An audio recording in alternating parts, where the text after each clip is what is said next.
Naquele dia, sendo já tarde, disse-lhes Jesus: passemos para outra margem.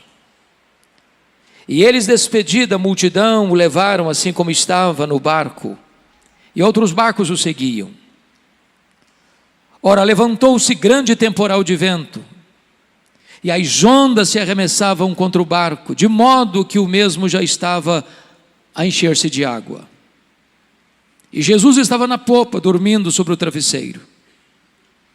Eles o despertaram e lhe disseram: Mestre, não te importa que pereçamos? E ele, despertando, repreendeu o vento e disse ao mar: acalma-te, emudece.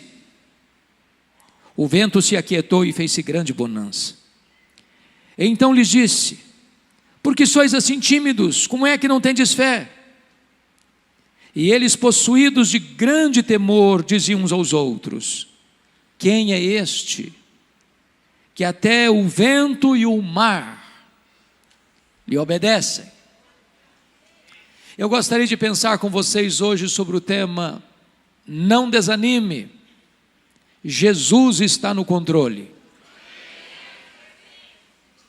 E eu inicio dizendo que as tempestades ainda existem.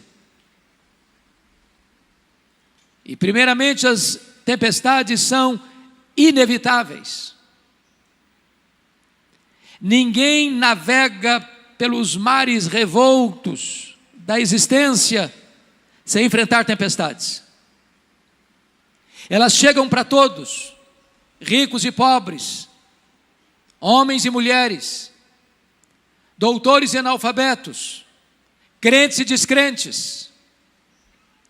Ninguém passa ileso na vida sem enfrentar tempestades. Talvez você que está aqui hoje esteja enfrentando alguma tempestade terrível, que joga o barco da sua vida de um lado para o outro, ao sabor do vendaval.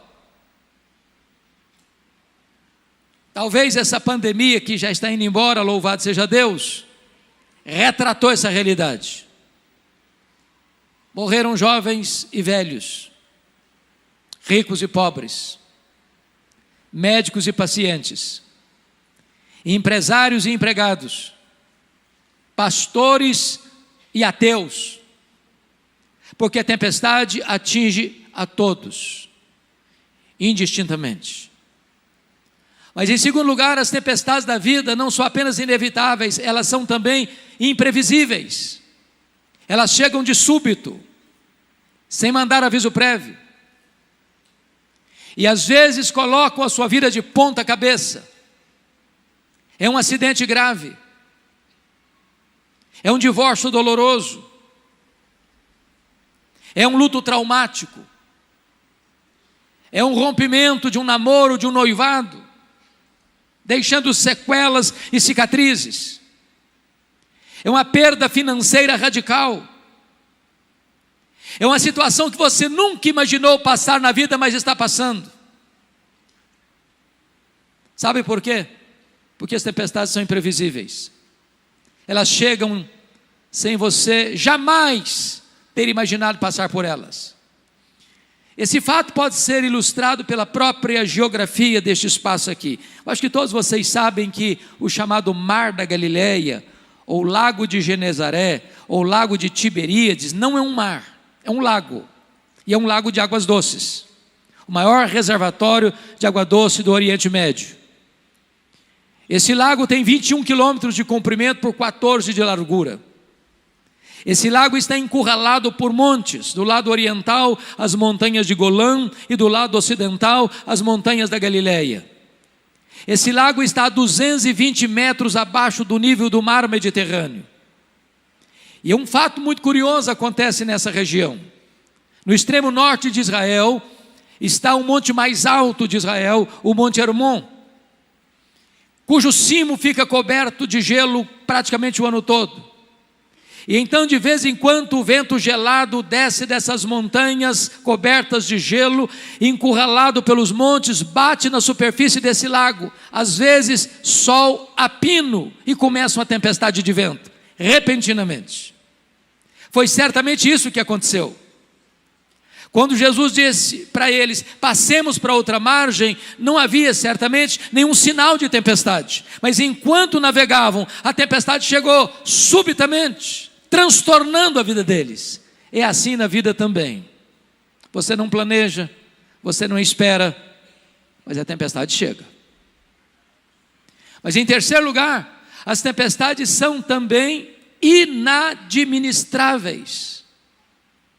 Aqueles discípulos, boa parte deles, nasceram ao redor daquele lago, trabalhavam naquele lago, conheciam cada palmo daquele lago, já tinham passado por outras tempestades naquele lago e superado as tempestades, mas agora eles não conseguem controlar o barco, eles estão à deriva, eles estão rodopiando no meio do mar, indo para eles ao naufrágio inevitável. É assim na vida também, meus irmãos. Coisas domésticas, coisas familiares, de repente ficam estranhas. Relacionamentos tão harmoniosos, de repente ficam tempestuosos. Aquele filho, aquela filha tão obediente, de repente se torna rebelde. Aquele marido tão amável, de repente se torna tão duro no trato. Aquela esposa tão carinhosa, de repente se transforma numa mulher indiferente e ácida. As circunstâncias da vida que pareciam tão favoráveis e você estava ainda de vento em popa, de repente o vento contrário começa a lançar-se sobre você e a sua vida começa a sofrer riscos e perigos. E você não consegue administrar. E as rédeas saem das suas mãos e o leme não obedece mais o seu comando. Mas em quarto lugar, bendito seja Deus, as tempestades são também pedagógicas. Entendamos isso, irmãos. Nós cremos numa doutrina gloriosa que nós chamamos de soberania de Deus. Nós não cremos em acaso, nós não cremos em sorte, nós não cremos em azar, nós não cremos em determinismo cego, nós não cremos em olho gordo, nós não cremos em misticismo. Nós cremos que a mão de Deus dirige o nosso destino. Nós cremos que Deus está no trono, que Ele tem as rédeas da história em suas mãos, e que nenhuma folha cai de uma árvore no outono sem que Deus saiba, sem que Deus permita. As tempestades que vêm sobre a sua vida não vêm para destruir você, vêm para fortalecer e tonificar as musculaturas da sua alma. As tempestades não vêm para nos destruir, vêm para nos fortalecer, não vêm para nos reprovar, vêm para nos aprovar na presença de Deus.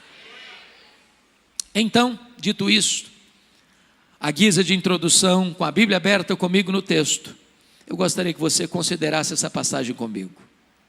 O contexto aqui é que Jesus passara todo aquele dia ensinando as parábolas do reino.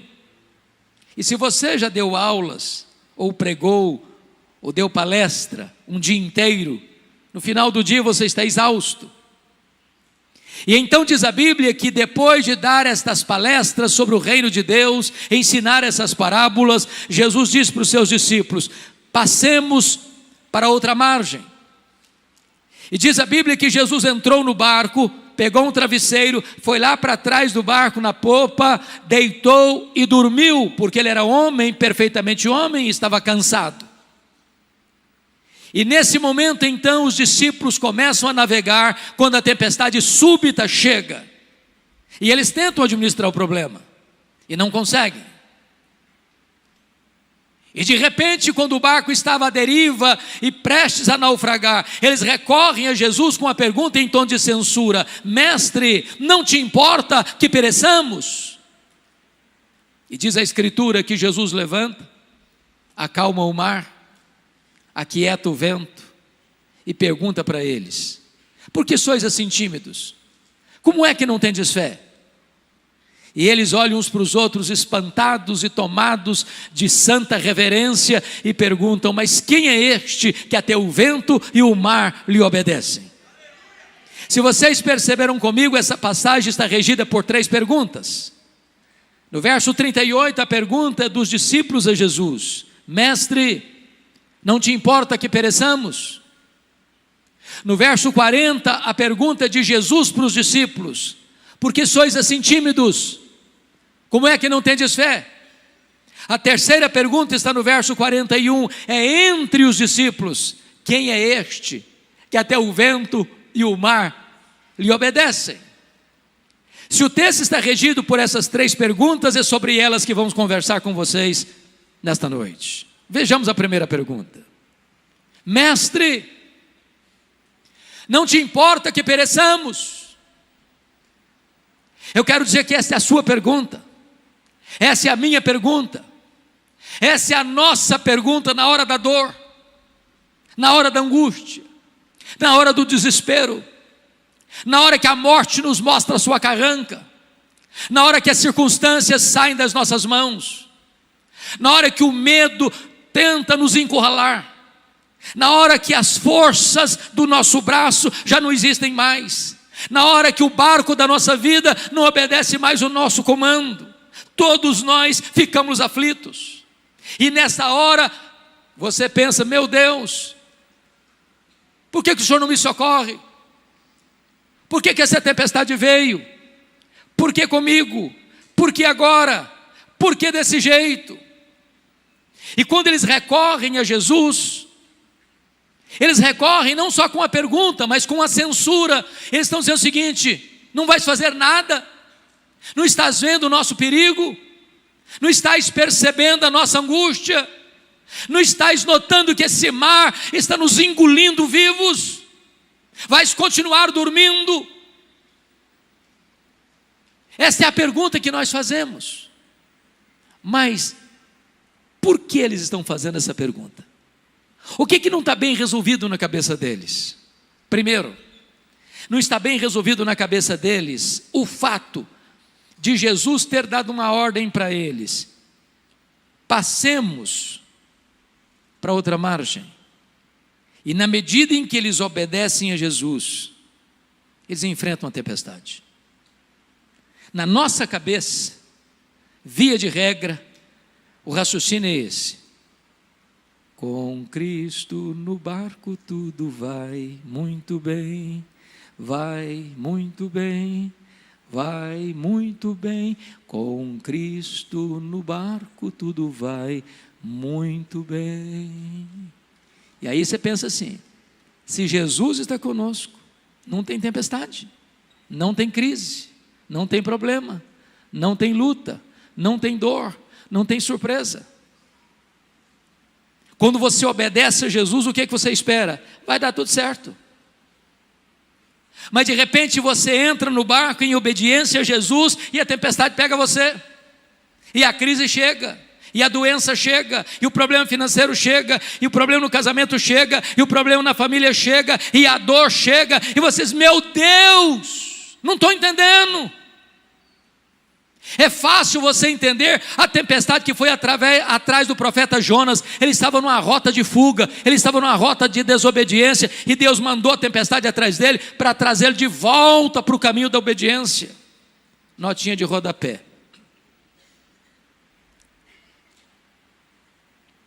crente rebelde e desobediente é endereço certo de tempestade, sabia? Deus vai mandar a tempestade atrás de você, não para destruir você, para trazer você de volta.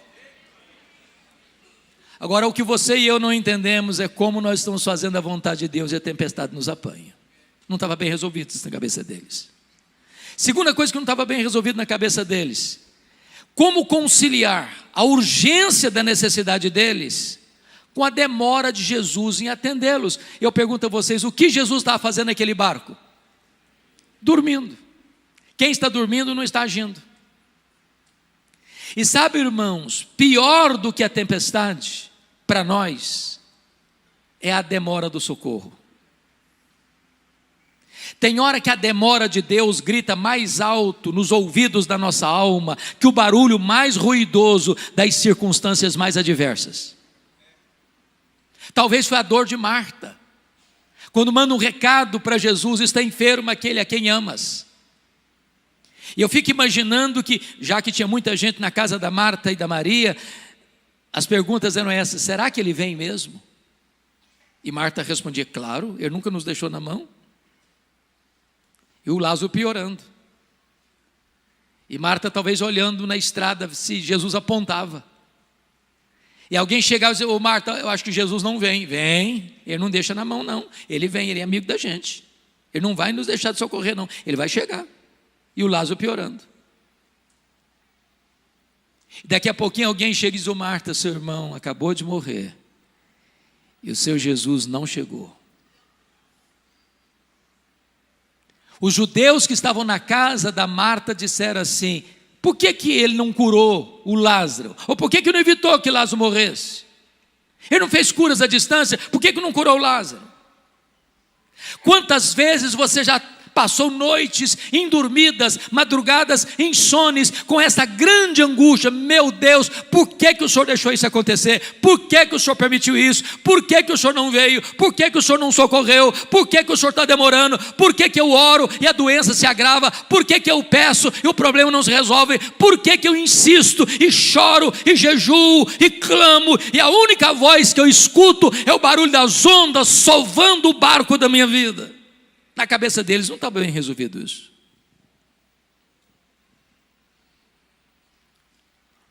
Mestre, não te importa que pereçamos? Aí diz o texto que Jesus então se levantou, repreendeu o vento, repreendeu o mar, porque o vento tem ouvidos, e o mar consegue escutar o Criador. E eu fico imaginando que o mar, como uma fera selvagem, ao escutar o comando do Criador, vai se encolhendo, e o vento vai se recolhendo às recâmaras, e tudo se faz calmo e bonançoso. Eu quero dizer para você que a sua tempestade é maior do que você, mas a sua tempestade está debaixo do controle do Senhor Jesus. O mar se revolta na sua vida, mas o mar escuta a voz de Jesus, e na hora que Ele mandar, o mar se acalma, o vento cessa, e haverá bonança na sua história e na sua vida. O que eu acho maravilhoso, pastor Marcos, nesse texto, é que há dois registros de tempestades nos evangelhos. Este é o primeiro, e curiosamente Jesus primeiro acalma a circunstância, para depois acalmar os discípulos. Lá na segunda tempestade, relatada em Mateus 14, 22 a 33, o mar também está revolto, mas Jesus não está com eles. E Jesus vem caminhando sobre o mar, e os discípulos ficam apavorados, pensando que é um fantasma. E antes de Jesus acalmar a tempestade, Jesus acalma os discípulos, dizendo assim: tende bom ânimo, sou eu, não tenham medo. Por que Jesus mudou de metodologia na segunda tempestade? Porque tem hora que Jesus sabe que a tempestade da sua vida não está dentro de você, está fora de você. Tem hora que Jesus sabe que a tempestade não está fora de você, está dentro de você. Tem hora que Jesus não tem que acalmar a circunstância, tem que acalmar o seu coração. Eu quero dizer para você que Jesus está aqui nesta noite, e Ele conhece a tempestade de fora, e Ele conhece a tempestade de dentro, Ele conhece a circunstância, Ele conhece o seu coração, e hoje Ele está aqui para acalmar a tempestade que está dentro da sua alma, e acalmar as circunstâncias que estão assolando a sua vida. E depois que Jesus acalma o mar e o vento, agora vem a segunda pergunta do texto, e Jesus pergunta assim: por que vocês estão com medo? Por que vocês não têm fé? E eu fico perguntando a mim mesmo: meu Deus, se eu estivesse lá, eu estaria com medo? Um barco frágil, de noite, o mar moendo o barco rodopiando no meio do mar, se enchendo d'água e na beira do naufrágio, você estaria com medo? Eu só fiz, pastor Marcos, um cruzeiro com navio grande na vida. Fiz vários cruzeiros pequenos, mas navio grande só fiz um na vida. Saiu de Santos para as praias do interior do Rio de Janeiro. E eu prometi a mim mesmo nunca mais fazer outro cruzeiro na vida. Prometi, para mim mesmo. Ondas de 5 metros. Meus irmãos, não ficou ninguém sem nausear naquele navio. Nós íamos para jantar, e cambaleando, segurando nas paredes, e voltava sem chegar no refeitório, vomitando pelo corredor. Uma coisa horrorosa. E quando saímos do rio, nessa circunstância, sabendo que tinha 8 horas pela frente, eu fiz uma oração: meu Deus, ou eu durmo ou eu morro. Agora pensa num barquinho pequeno, a morte mostrando a carranca. Você estaria com medo? E Jesus disse: por que vocês estão com medo? Como é que vocês não têm fé? A grande pergunta nesse texto é: por que eles deviam ter fé e não medo? Para ajudar vocês num recurso mnemônico da memória, dar-lhes-ei 4 motivos pelos quais eles não deviam ter medo e sim fé. Todos 4 começando com a letra P. Primeiro, por que eles deviam ter fé e não medo? Primeiro, por causa da promessa de Jesus. Olha o versículo 35. Passemos para outra margem. Se Jesus disse passemos para outra margem, qual era o destino deles? A outra margem. Então, vou lhes dizer uma frase, que se vocês guardarem a frase, me dou por contente nesta noite. Promessa de Jesus e realidade são a mesma coisa. Porque Ele vela pela sua palavra em a cumprir, e nenhuma de suas promessas cai por terra. Você não vive, como já ouvimos aqui hoje, por vista, você vive pela fé. E fé é você crer que o que Deus falou é verdade. Se o Senhor disse a outra margem, não é o fundo do mar, é a outra margem. Não importa o tamanho da tempestade, você vai chegar na outra margem. Você vai para um lugar seguro. O seu destino não é o naufrágio, o seu destino é o porto final, é o lugar seguro, é a outra margem.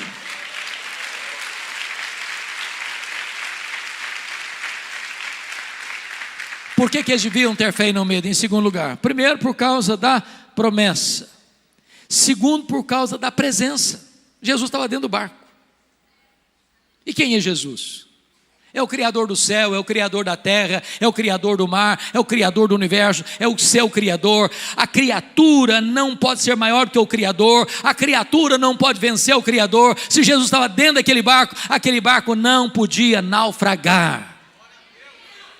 Meu amado irmão, nós não vamos deixar de ter medo. Não, eu não tenho medo porque eu sou um cara valente, eu não tenho medo porque eu sou um cara forte, eu não tenho medo porque eu sou um leão, eu não tenho medo que qualquer coisa eu enfrento no peito, porque eu sou bom, porque eu sou isso. Não, você não precisa ter medo, não é porque você é forte não, você é fraco, eu sou fraco, mas o seu Deus é forte, o seu Deus é todo poderoso, o seu Deus é onipotente, o seu Deus está com você. Disse Davi: eu não temo a sombra da morte, porque tu estás comigo, a tua vara e o teu cajado me consolam. E Jesus prometeu: eis que eu estou convosco todos os dias, até a consumação dos séculos. Terceiro lugar, por que eles deviam ter fé e não medo? Primeiro, por causa da promessa. Segundo, por causa da presença. Terceiro, por causa da paz de Jesus. Eu pergunto a vocês: o que Jesus estava fazendo no barco mesmo? Dormindo. Então vou fazer outra pergunta. Jesus sabia que a tempestade viria? É óbvio que sim. E se sabia, por que dormiu? Dormiu porque tinha plena consciência que tudo estava sob controle. Me permita dizer isso: paz não é ausência de tempestade. Paz é a certeza que, apesar da tempestade, Jesus está no controle. Você pode perder o controle, Ele jamais perde o controle. Você pode chegar a um momento na vida que você não sabe o que fazer, Ele sabe. Você pode chegar um momento na sua vida: meu Deus, parece que a circunstância vai prevalecer, parece que a situação é inadministrável, parece que tudo está indo de bancarrota em bancarrota, mas Jesus não perdeu o controle, Ele está em paz. Tem hora que meu coração fica assaltado de temor, e eu preciso dizer para o meu próprio coração, como o Salmo 116, 7: volta minha alma ao teu sossego, porque o Senhor tem sido generoso para contigo. Descansa, ó minha alma, acalma. Acalma. Você não está vendo saída. A saída está nas mãos de Jesus. Você não controla a situação. Jesus está com as rédeas na mão. Você não sabe o que você vai fazer. Jesus está conduzindo o seu barco para o porto seguro e divinal. Quarto lugar, por que eles deviam ter fé e não medo? Primeiro, por causa da promessa. Segundo, por causa da presença. Terceiro, por causa da paz. Quarto, por causa do poder de Jesus. Se vocês perceberam, toda essa passagem está ao redor de outros textos que retratam o poder de Jesus. Por exemplo, aqui Jesus tem poder sobre as leis da natureza. O mar escuta a sua voz, o vento obedece o seu comando. Quando ele fala, o universo inteiro escuta a sua voz. O sol para, as estrelas aparecem. Quando ele fala, o vento escuta a sua voz. Quando ele fala, uma mula profetiza. Quando ele fala, um verme obedece a sua voz e vai lá exercer o seu trabalho. Quando ele fala, os demônios batem em retirada. Quando ele fala, os anjos saem na velocidade de um vento para cumprir as suas ordens. Ele é o todo-poderoso Deus, e o universo inteiro se curva à sua soberania. Ele tem o controle, Ele está no comando, Ele é Deus.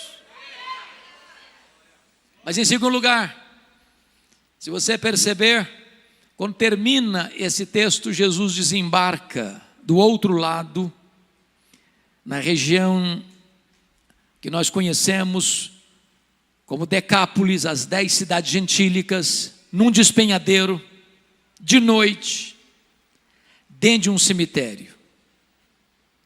E tudo que você não espera ver dentro de um cemitério de noite é gente viva.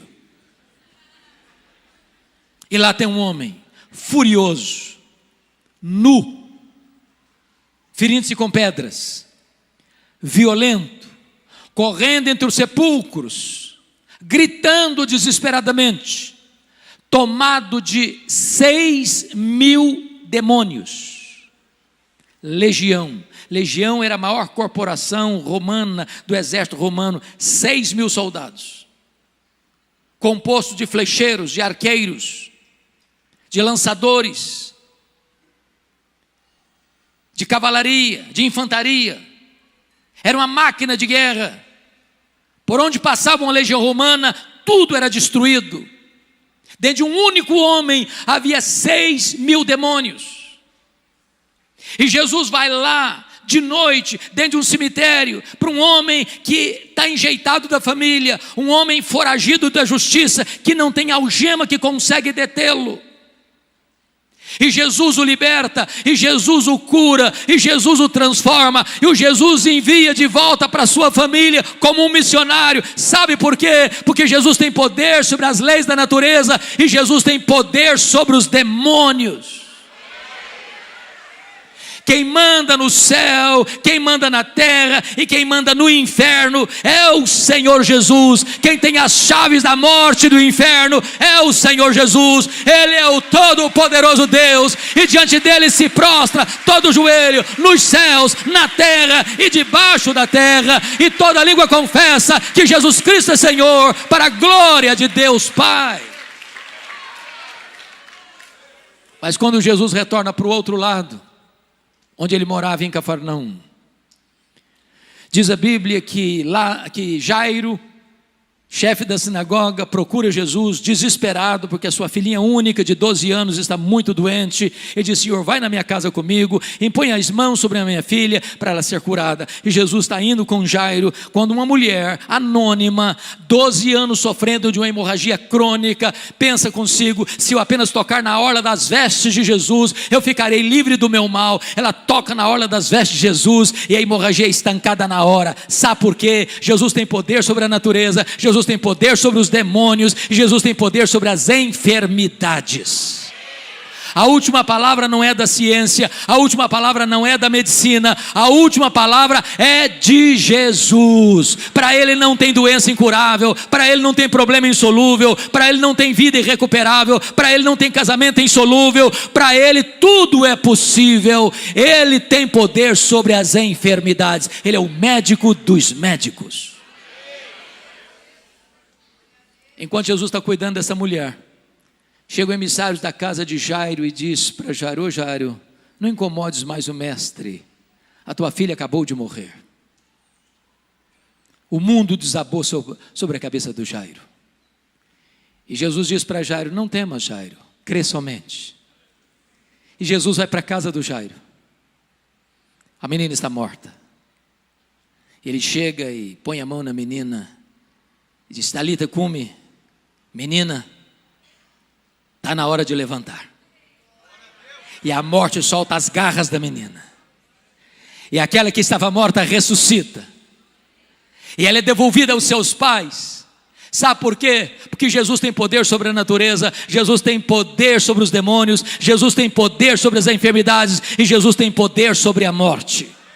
Ele entrou nas entranhas da morte, ele arrancou o aguilhão da morte, ele matou a morte e ele ressuscitou gloriosamente, inaugurando a imortalidade. E todo aquele que vive e crê nele não morrerá eternamente, porque ele é a ressurreição e a vida. Você não precisa ter medo, você precisa ter fé. Mas agora, amados, vamos à pergunta do verso 41. Agora não é a pergunta dos discípulos para Jesus, agora não é a pergunta de Jesus para os discípulos, agora é a pergunta entre os discípulos. E eu fico imaginando a cena, pastor Marcos, aqueles discípulos molhados, pelos jorros d'água que batiam no barco frágil, o mar calmo como a fera que recua, tremendo diante do domador. E agora eles olham espantados uns para os outros e perguntam assim: quem é este? Quem é este que até o vento e o mar lhe obedecem? E nós poderíamos responder esta pergunta nesta noite: quem é este? Este é aquele que com o Pai e com o Espírito Santo, lá nos refolhos da eternidade, antes do mundo ser criado, participou de um conselho eterno, onde a sua vida foi planejada, e Deus amou você com amor eterno. Este é aquele que no princípio criou todas as coisas, porque todas as coisas foram feitas por Ele e por intermédio dEle, e nada do que foi feito se fez sem Ele. Ele criou as coisas visíveis e invisíveis. Quem é este? Este é aquele que sustenta o próprio universo com as suas mãos poderosas. Quem é este? Este é aquele de quem os patriarcas falaram, para quem os profetas apontaram. Este é aquele que foi simbolizado pelo Cordeiro da Páscoa. Este é aquele que foi simbolizado pelo maná que caía do céu. Este é aquele que foi simbolizado pela água que brotava da rocha. Este é aquele que foi simbolizado por aquela nuvem que guiava o povo de dia, por aquela coluna de fogo que guiava o povo de noite. Este foi simbolizado pelo tabernáculo, este foi simbolizado pela arca da aliança, este foi simbolizado pelo templo de Israel, este foi simbolizado pelas festas de Israel, este foi simbolizado pelos sacrifícios realizados no templo, este foi simbolizado pelo sábado. Tudo era a sombra dele, ele é a realidade. Quem é este? Este é o maravilhoso conselheiro, este é o Deus forte, este é o Pai da eternidade, este é o príncipe da paz. Quem é este? Este é o sol da justiça, a brilhante estrela da manhã. Quem é este? Este é o Filho de Deus, que nasceu numa manjedoura, que cresceu numa carpintaria, que andou por toda parte, fazendo bem e libertando os oprimidos do diabo. Os cegos viram, os surdos ouviram, os mudos falaram, os coxos andaram e os mortos ressuscitaram. Quem é este? Este é o grande eu sou, este é o sol da justiça, este é a luz do mundo, este é o pão da vida, este é a porta, este é o bom pastor, este é a ressurreição e a vida, este é o caminho e a verdade e a vida, este é a videira verdadeira. Quem é este? Este é o cabeça da igreja, este é o fundamento da igreja, este é o dono da igreja, igreja, este é o edificador da igreja, este é o protetor da igreja. Quem é este? Este é o Verbo eterno, pessoal, divino, que se fez carne e habitou entre nós, cheio de graça e de verdade, e vimos a sua glória, glória como do unigênito do Pai. Quem é este? Este é o Salvador, este é o Messias, este é o Senhor dos senhores, este é o Rei dos reis, este é o amado da nossa alma, este é a nossa paz, este é a nossa alegria, este é a nossa justiça, este é a nossa herança. Quem é este? Este é o eterno Filho de Deus, que veio ao mundo por amor de nós, que suou no Getsemane, que sangrou no Getsemane, que foi cuspido no sinédrio judaico, que foi espancado no pretório romano. Quem é este? Este que é aquele que carregou o seu lenho pelas ruas de Jerusalém, é aquele que foi pregado no leito vertical da morte, é aquele que morreu pelos nossos pecados e ressuscitou para a nossa justificação. Quem é este? Este é aquele que voltou para o céu, assentou no trono e derramou o Espírito Santo sobre a igreja. Quem é este? Este é o nosso grande sumo sacerdote, este é o nosso supremo advogado, este é aquele que está sentado no trono e tem as rédeas da história em suas mãos, é aquele que governa, é aquele que reina, é aquele que julga. Quem é este? Este é aquele que vai voltar pessoalmente, visivelmente, audivelmente, repentinamente, inesperadamente, gloriosamente, para buscar a sua igreja. Quem é este? Este é o juiz de vivos e de mortos, que vai julgar as nações. Quem é este? Este é aquele que vai reinar com a sua noiva, este é aquele que vai banquetear com o seu povo, este é aquele que nós veremos face a face, este é aquele que vai enxugar dos nossos olhos toda lágrima, este é aquele com quem reinaremos para sempre e sempre e sempre e sempre. Este é aquele que diz para você e para mim nesta noite: você não precisa ter medo, você precisa ter fé. A Ele a honra, a Ele a glória, a Ele o louvor agora e eternamente. Aleluia, amém.